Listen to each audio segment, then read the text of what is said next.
I lived in a company town in the 1980s, and you may know the name of this place.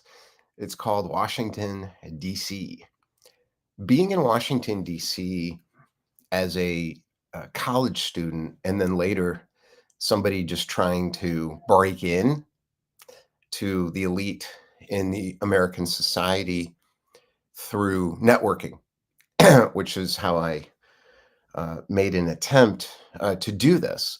And I networked into some very, very high places in Washington, D.C., without having any connections or knowing anybody or understanding, frankly, what was going on. What was happening in D.C. was the country was beginning to split. So if you're not from the United States, you probably noticed this too. I didn't understand this at the time, but as I spent more time living like a local in different countries and got really deep in relationship with people who grew up outside of the United States, I realized the impact of the United States in the world. And it really wasn't about our intent as a country. It was about the reality of when you got the most money and the most bombs and the most influence and the aspirational constitutional document till history and the big promise of the city on the hill to the world, people notice. Surprise, surprise. At least was for me, because I thought everyone kind of thought like we did. We meaning growing up in the United States. Now I know that's not the case, but it took a while to get to that. But I did notice in DC something relevant to what I want to talk about, which is how to make money during an election year. Politics and money for entrepreneurs matters. You can't separate these things. At least I can't, because we live in this society. Politics, I was taught by a very, very astute um, um, professor, and then a book on politics among nations, and then also a psychological theory around how energy travels through triangles in relationship, where you get two against one really quick. And those triangles form and unfold and reform really quickly, and they're not even noticed. So whether we want to or not, there's a tectonic plate of politics, which is an us versus them system going on in all societies. And we can choose to ignore it and sing kumbaya by the fire, or we can sing kumbaya by the fire and allow everybody to join us without really feeling superior about it and saying, oh, you know, we're woke. We figured it out. If you want, you can be as good as us and join us around the fire and sing kumbaya. And I saw that on the progressive side in DC. And I felt very estranged from the progressives, but a lot of it resonated with me powerfully, particularly the ideas around freedom. So, with what was going on at the time with AIDS and what I saw happening in the Reagan administration and what was going on around gender, and the government taking away people's freedom to be themselves and interfering in people's private lives because of a religious impact on politics, all these things. I saw it. And it's not about judging it as much as it's about noticing. For me, how to make money during an election year. Well, 1984 was an election year. 1980 was an election year. We're in another one, and they do have an impact, whether we like it or not, because it stirs up all this stuff that's lying dormant, that's there under the surface. And as I saw these things rise to the surface, I saw um, the conservative movement forming with the Reaganites coming to Washington. And it was a movement. And the idea was government is the problem, not the solution. And I'm like, no kidding. You're right about that. Um, I worked in a government agency. Great people. super dedicated, very smart, and I could see the bureaucracy, and I'm like, "This is a mess.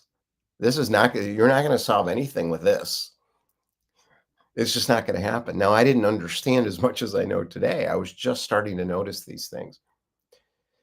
So I wanna take a topic, and get as specific as possible and help you think about for yourself how to make money during this election year as a entrepreneur, coach, or service provider. And instead of feeling overwhelmed by this craziness, realize it's really not crazy. There is a rational understanding that I have been noticing for years around the craziness underneath, where, and I heard this from people in the journal. I love journalism, and I always wanted to be a journalist back then. I wanted to be a journalist back then, like a real journalist. And I was absolutely a fanboy.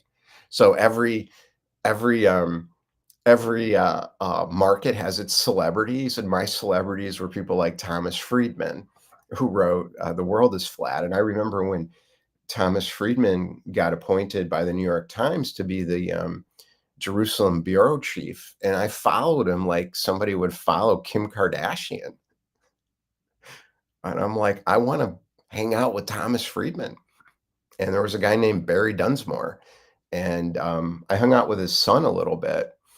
And I'm like, I want to be Barry Dunsmore. I want to be like, I want that job.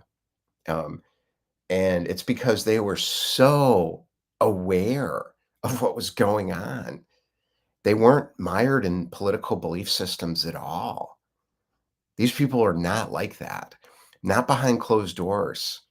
And I listened to the conversations and I thought, this is how the world really works. And I get to hear it. And then I get to follow it and understand how journalism works. Journalists have sources, and the source leaks information to them for reasons. It's a game. And they know how to play the game, the real journalists. This is called newspapers of record, where they have a historical responsibility to get it right. And we've lost a lot of that, but it's coming back, I think. But I realize a lot of people don't know this world. They're just used to all these opinions. And when the opinions started, I remember saying, why would anyone watch this? And it started with CNN with the ticker, and everything started speeding up. And I'm like, slow down. But at the same time, I'm like, wow, you're reporting live and we can see it. And that started, I think, during the Vietnam War. They brought cameras into the battlefield. That was not done before, as far as I know, at least not without the government censors saying, you can show this, you can't show this. No, the US press after the 60s was like, no, we're going to show what's going on. And they did. And the society split apart, American society. And that impacts the entire world. So what does this mean for entrepreneurs? This isn't a history lesson, because I know if you're watching me here, you don't care about that. Somebody else, go talk to somebody else or listen to somebody else. I'm an amateur. I'm not an expert in this stuff. I just follow it. And I have since I was probably 10 years old, because it fascinates me. Now, what I noticed, however, is the idea of division and the idea of belief. And I remember one guy who sat behind me in a class. It was a philosophy class. And I said, and they went through different philosophical streams of thought. And I thought, they're all interesting. And I said, what do you think about all this? And he said, well, I'm a libertarian. And I was confused. And I remember saying, how can you be a libertarian? Like, I don't get it. And he says, well, I subscribe to the philosophy. And I'm like, what philosophy? And he started explaining libertarianism to me. And I thought, he doesn't know what he's talking about. But he understood libertarianism really well, and he knew how to explain it to me. All right. Now, there's a point to this. Think about that. Hold that in your mind. Libertarianism as a philosophy, in other words, a belief system he learned about, he adopted as a truth. That's not scientific thinking. And as an entrepreneur, watch the belief systems. So when you start getting riled up, when I start getting riled up, because there's a debate. What about this? What about that? This versus that. I listen to that stuff with detachment. In other words, I don't want to attach to any of the ideas flowing back and forth because it's just a bunch of opinions that have turned into convictions. And some of the people know a lot about what they're talking about, but it doesn't mean they know anything because they really don't, because they're not thinking critically. And I met another guy who's a professor of political science and law or something at Georgetown. And we were walking back to what's called Foggy Bottom, which is where I lived in the dorm at GW. And he's giving me a lecture like he does with his students about the Soviet Union. And he's telling me it's not so bad.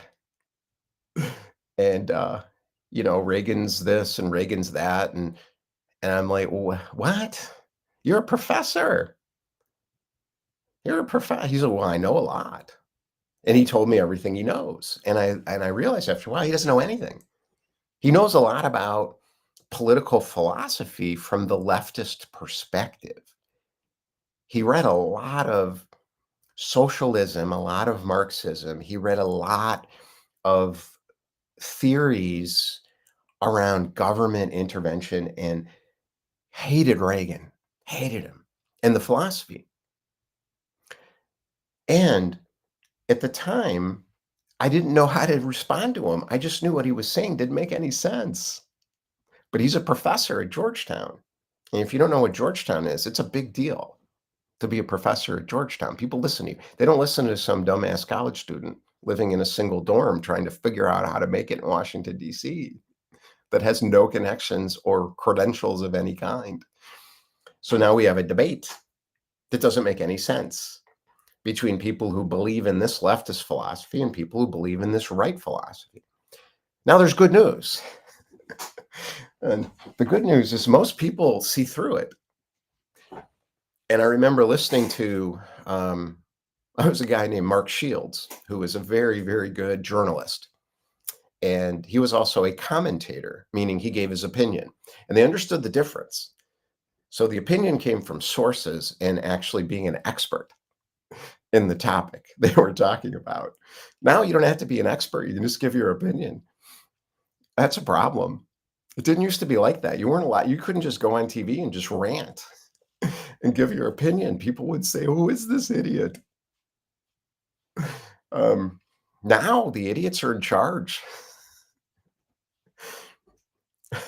Not for long, I don't think. At least I hope. Um, so one of the things he taught me, Mark Shields taught me, is I listened to him a lot. Him and there's another guy named David Brooks who's still around. Um, and they would talk, they debated, but they didn't really debate. They were sharing their ideas with each other and listening hard because they respected each other's ideas because they knew what they were talking about. And they played the same game. They were in DC. They had sources. They earned their way up over years to be given the opportunity to provide an educated opinion to a population through a medium like television. They earned that. It wasn't just given to them. They weren't celebrities. They weren't, but, popularity. It wasn't a popularity contest. These people were deep thinkers, and they know what they're talking about, and still do. Still do. David Brooks still does. No, he's bad. He's a conservative, and Mark Shields. No, he's bad. He's a progressive. No, no, they're not. They're journalists and they're experts, and they understand political philosophy and they think through it, and they have different perspectives, valuable perspectives. So I started listening to them and stopped listening to these opinions. How does this impact entrepreneurs? In the markets you're in the markets I'm in, there's a lot of opinions, and watch the leaders in the market, the influencers. How did they get there? They got popular. How'd they get popular? They're good at marketing. They're good at sales. They're good at networking. They're good at marketing. It's not a bad thing. It's just what it takes to succeed in a market. Now, I think we have alternatives today, but back then it was harder. Now you could be great and really have a better mousetrap in an area, and over time, people would notice, or you'd break through somehow. You get a lift up by someone who was famous and wrote a successful book, and then they'd bring you up into their circles. That's hard to do too. Or you get the credentials. That's what I was trying to do, and I couldn't get them because I can't take tests and go through I don't function in an educational system where I'm learning from other people in a classroom. I can't do it. So I wasn't able to test into these elite institutions. So I wasn't provided admittance to any of them. I tried really hard over a few years, and I networked in too in a way because I knew the right people in DC. I created those relationships. So what I'm saying is, in the market, how to make money during an election year is watch the debate, but don't believe in it. It's not relevant. They're just arguing with each other. It's just their opinions. They're sharing their opinions. And people who do that don't know what they're talking about because opinions don't mean anything. They're not anchored in expertise. People who have expertise they're thinking a little bit before they speak because they're not on camera trying to get a audience to like them or follow them or pay them money. And that includes working for a TV broadcast system where the money is the audience. So the money is keep that audience, keep those your 2 million, your 5 million, your 500,000, whatever you're bringing in revenue in terms of eyeballs. Now, this is the same online. It's the same thing. So these media companies that are supported by advertising dollars need these people, and they're going to reward them financially. Now, they don't always want to tell you that. um, or I think sometimes even admit it to themselves, but it is true. And not everyone wants to get to the truth of an issue. They want their opinions reinforced. That's why it's a secret weapon. If you're an entrepreneur and you stay out of the debate, whatever it is, this isn't really about politics. I hope you're getting that. This is about the triangles. In other words, politics. You got three opinions now. What's going to happen? Two against one. They're battling. There's a battle. Opinion over here is trying to get this opinion to side as a group against the other side of the triangle. That's how it works. And these triangles stack up and they move really quickly and they shift back and forth. And good opinion debaters are using their weapons, the arsenal of knowledge that they have accumulated, and debate skills and marketing savvy to win. So they want to get those triangles coming in their direction, and they want to push out of the triangle anybody who doesn't agree. That's what they're trying to do. Why? Because you win then. What do you win? Money usually, but also fame, power, the stage. It's happening in your market. So if you have celebrities in your market, look at them carefully and notice what they're doing. How are they staying on stage? How are they getting on stage first? And then how are they staying on stage?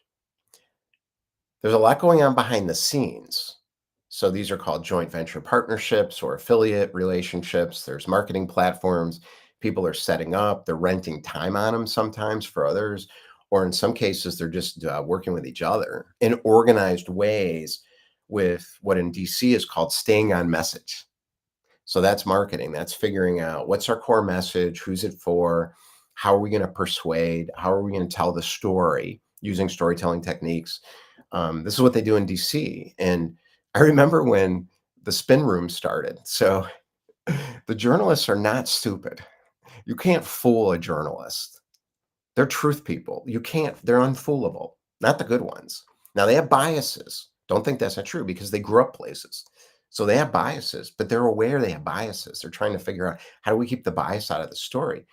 And sometimes I think the best ones just say you can't. So just tell the truth about your experience. Share your experience of the story. Write the story from the consciousness of I'm writing a story here. Here's what I'm noticing. I think that's a brilliant way to do it, but some people, don't want to do it that way. They just want to get the facts.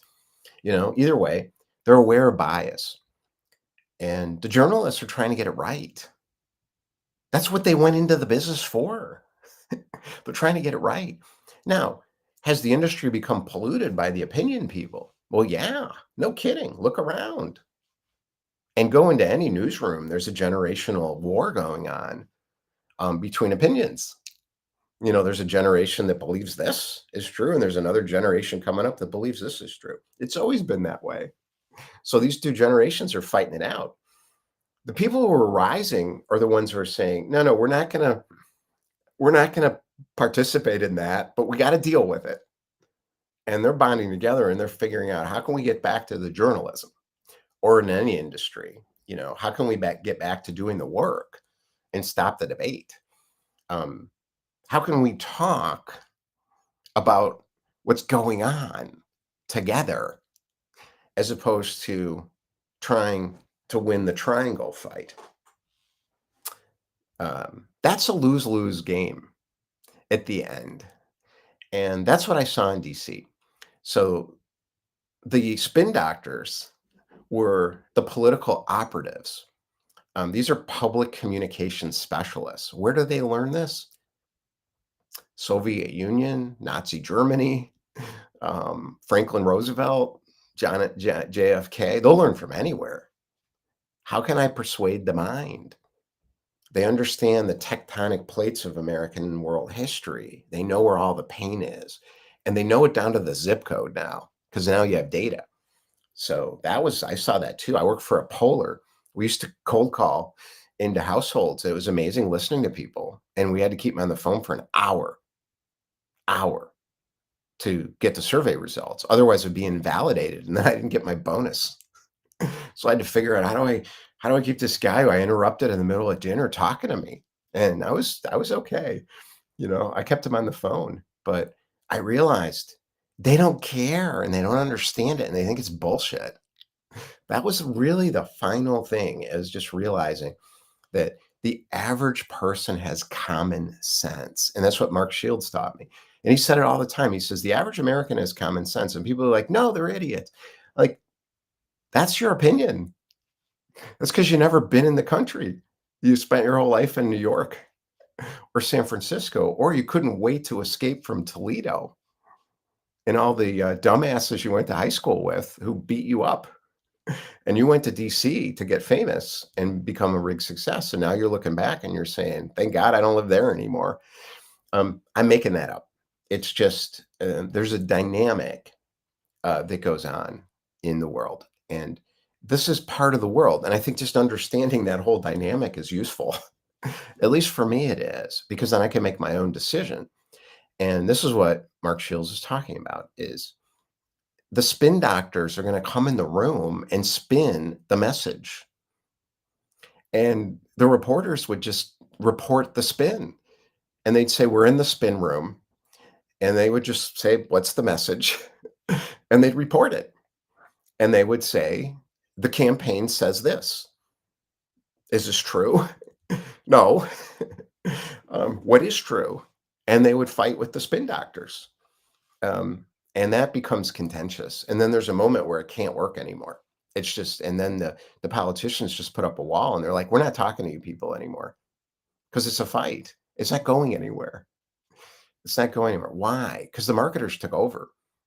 The spin doctors took over the campaigns, and they needed to at that time because you said something wrong and it would blow up on TV. It was called the gaffe. What's the big gaffe? The October surprise where the candidate makes a mistake and says something stupid. Why? They're exhausted. Think about it. Can you do that? Could you think you could go around the country or around the world and take those projections from the world on you, that they're examining how you cut your toenails, and after a while, I think it wears people down. Good ones. Good ones. The good ones get worn down. And then they make a gaffe. The bad ones too, that don't know what they're doing. They just want power for power's sake, and there's nothing behind it. Usually that's not like that. I didn't notice that. There's always an origin story. Not always, but, most politicians has a Donald Trump has an origin story. I heard his origin story. Military school, Fred Trump, his dad, his older brother was an alcoholic. He became the operator for that business, and he learned from his dad how to make money and, how to get famous, and he figured out how to get famous in New York City. Not easy. So he has an origin story. So does Kamala Harris. Kamala Harris has quite an origin story around why she became a prosecutor. That stuff's real. You can't make it up. Now you can spin it. The spin doctors are going to spin it. The political operatives and the marketing team is going to spin that. And they're going to construct and architect a storyline to be on message to all of these different independent groupings that they're trying to persuade to go to the polls. I don't see what's wrong with that. Um, the issue for me is when people believe the debate is true, when they see the person cutting through the clutter and they say, that story resonates with me. That moved me, what that person went through. Um, and for some, that may be Trump. It may be. Of course it is. Why would he be so popular? Oh, for others, it's going to be Kamala Harris. In your market, and I see this in my markets, I'm like, why are you following that person? They don't know what they're talking about. They don't have enough experience. And I've written a lot about this. I have old articles and I stopped writing them because I realized people need to follow somebody to tell them what to do. Some people don't want to think for themselves. They want to follow a leader. They want the leader to give them a belief system to believe so they don't have to feel fear. They don't have to feel uncertain. That's real life. Feeling fear, being uncertain, making your own decisions, wading through, thinking it through, realizing, I don't know. I'm not sure what I think, but boy, I hope that person gets elected. I'm willing to do whatever it takes to make sure that happens. And I certainly feel that way right now about what's going on. And I feel that way in a lot of markets where I want to see the market shift. And I don't have an issue with the old playbook of marketing. I'm using it, not here, but I'm using it at my other company. And it's harder for me now. Like, I think I got to the point where I realized what it takes to do that successfully. It really takes an army of good marketers that know all the technologies, the branding, the social media platforms. Every one of them is different. The algorithms are changing constantly. The funnels are adjusting. The market's shifting. It's really hard. And I looked and I'm like, how do these people get so successful? They hired marketing agencies. I know they are because I talk to them. Every time I see one of them, I call them up and I try to figure out, what do you guys got? And I usually shoot pretty high up in the organization, usually not the celebrity because they don't take those calls, but the celebrity in all these marketing companies have celebrities now, and their right hands is operations or sales or whatever. And they'll deal with people like me who's thinking about, do I want to hire this company? And I've decided I don't have the money to do it because they're too expensive. But second, I don't want to do it because I want to create something different in a new approach to this. Because I think, the world's noticing all these details that never matter. Now I'm going to go back to my thing here on the about section. And the reason why the past will continue, the reasons why the past, what used to happen and used to be true, is no longer true. Will continue to inform a conversation between those with uninformed opinions. These are the debates in the marketplace. Should we do outbound sales or inbound sales? Inbound sales or outbound sales? Should we do social media or should we do authority marketing? What kind of authority marketing is the right kind of authority marketing? Authority marketing X or authority marketing Y? That's a debate over something that doesn't exist. A society living in fear of what's next never sees the black swans that hide in plain sight. That's what you notice, where you see what you want, what's for you. Learn how to decide for yourself what's coming next. Educate yourself in your market by listening to people, making your own decision. You don't have to follow a guru. If somebody's trying to get you to follow them, there's a reason. Entrepreneurs who live in the creative intelligence of the future create one that matters. Be the change you want to see in the world. That's up to us. Every individual has the opportunity to be the change they want in the world. So this is the topic. Um, I did my best to evaluate it based on facts and run it through principles that have always been true. And what I would leave this is I'm reading my other screen. I'm still sick. Learn how to know what's true in a world where everybody has an opinion. When you track the black swans in this moment of great change, it's possible to surf the big waves while others drown in the details.